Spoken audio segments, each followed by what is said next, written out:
Hello everyone, আসসালামু আলাইকুম। আশা করি ভালো আছেন, সুস্থ আছেন।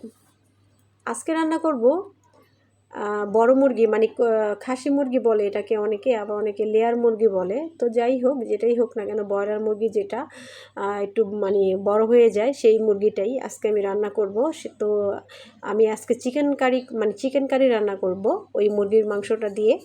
এখন চুলায় একটা প্যান বসিয়ে পরিমাণ মতো তেল দিয়ে দিয়েছিলাম। দেওয়ার পর এখানে দিয়ে দিয়েছিলাম 2 টুকরো তেজপাতা, মধ্যে দিয়ে ফালি করে দিয়ে দিয়েছি। আর দিয়ে দিয়েছিলাম 3-4টার মতো সাদা এলাচ, আর 2টোর মতো দিয়েছিলাম লবঙ্গ, আর 3টার মতো দিয়েছিলাম দারচিনি। তো এগুলো দিয়ে পর একটু হালকা হাতে ভেজে নেওয়ার পর দিয়ে দিয়েছিলাম 1 কাপের মতো পেঁয়াজ কুচি। তো পেঁয়াজ কুচিটা দেওয়ার পর যখন একটু সফট হয়ে আসছিল, তখন আমি দিয়ে দিয়েছিলাম 2 টেবিল চামচ ভর্তি করে আদা রসুন বাটা। আদা রসুন বাটাটা দিয়ে আমি একটু হালকা হাতে ভেজে নিচ্ছি।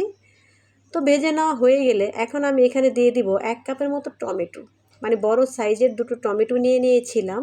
আর এই টমেটোর কারণে কিন্তু তরকারিটা খুব মজা লাগে বা মজা হয়। তো 2টা টমেটো আমি কেটে কিউব করে কেটে আমি দিয়ে দিয়েছিলাম। এখন দিয়ে দিয়েছিলাম এই পর্যায়ে এই জন্যে যাতে টমেটোটা সুন্দরভাবে গলে যায়। তো এখন এটাকে ভালোভাবে ভেজে নিচ্ছি। তো ভেজে নেওয়া হয়ে গেলে এখানে এক এক করে আমি গুঁড়ো মশলা দিয়ে দিব। তো দিয়ে দিচ্ছি 1/2 টেবিল চামচের মতো হলুদের গুঁড়া, আরও দিয়ে দিচ্ছি 1 টেবিল চামচ ভর্তি করে মরিচের গুঁড়া, আর দিয়ে দিব ভাজা জিরার গুঁড়াটা, মানে আস্ত জিরাটা ভেজে আমি গুঁড়ো করে রাখি সব সময়, সেখান থেকেই দিয়ে দিলাম 1/2 টেবিল চামচ জিরা ভাজার গুঁড়া। দিয়ে দিলাম স্বাদ মতো লবণ। আরেকটা মশলা আমি সবসময় করে রাখি, সেটা হচ্ছে চিকেন কারির জন্যই তৈরি করে রাখি এই মশলাটা। এটা হচ্ছে জয়ফল, জয়িত্রী আর স্টার মশলা, কালো এলাচ, কালো গোলমরিচ, সাদা এলাচ, দারচিনি, এগুলো সব মিশিয়ে একটা মশলা করে তৈরি করে রাখি আমি ঘরের মধ্যে। তো সেখান থেকে আমি 1/2 টেবিল চামচের মতো মশলাটা এখানে অ্যাড করে দিয়ে এখন ভালোভাবে একটু নাড়াচাড়া করে সামান্য পরিমাণ পানি দিয়ে কষিয়ে নেব। তো এই তো সামান্য পরিমাণ পানি দিয়ে দিলাম।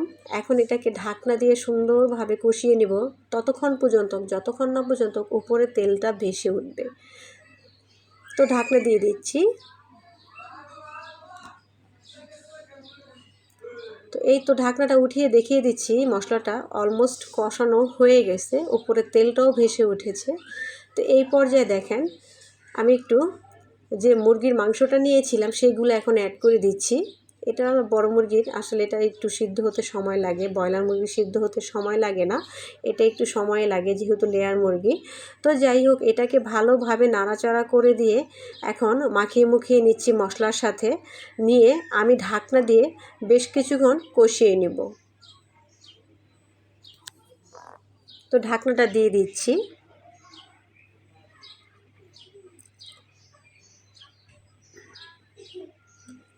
তো আমি ঢাকনাটা উঠিয়ে দেখেন, এই তো দেখেন কতগুলো পানি উঠে গেছে, মুরগির মাংস থেকে পানি উঠে আসছে। আর এই পানিটুক দিয়েই আমি একটু সময় নিয়ে কষিয়ে নেব যাতে ভিতর থেকে মাংসটাও সিদ্ধ হয়ে যায়।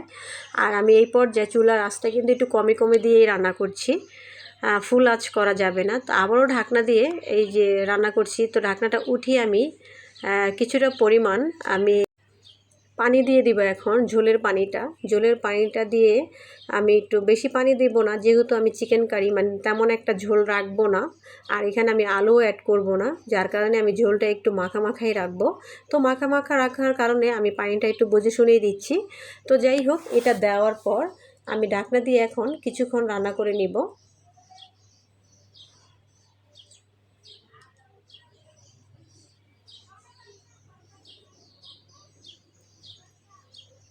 তো এই তো ঢাকনাটা উঠিয়ে আমি সামান্য পরিমাণ দিয়ে দিব গরম মশলার গুঁড়া এই পর্যায়ে এসে। তো গরম মশলার গুঁড়াটা দিয়ে সুন্দরভাবে মিশিয়ে নিচ্ছি। তো মেশানো হয়ে গেলে ঢাকনা দিয়ে 3 মিনিটের মতো রান্না করলেই আমার রান্নাটা কমপ্লিট হয়ে যাবে। তো যাই হোক, ঢাকনা দিয়ে দেখেন আমি চুলাটা কিন্তু এই পর্যায়ে বন্ধ করে দিয়েছি। এই তো আমার রান্নাটা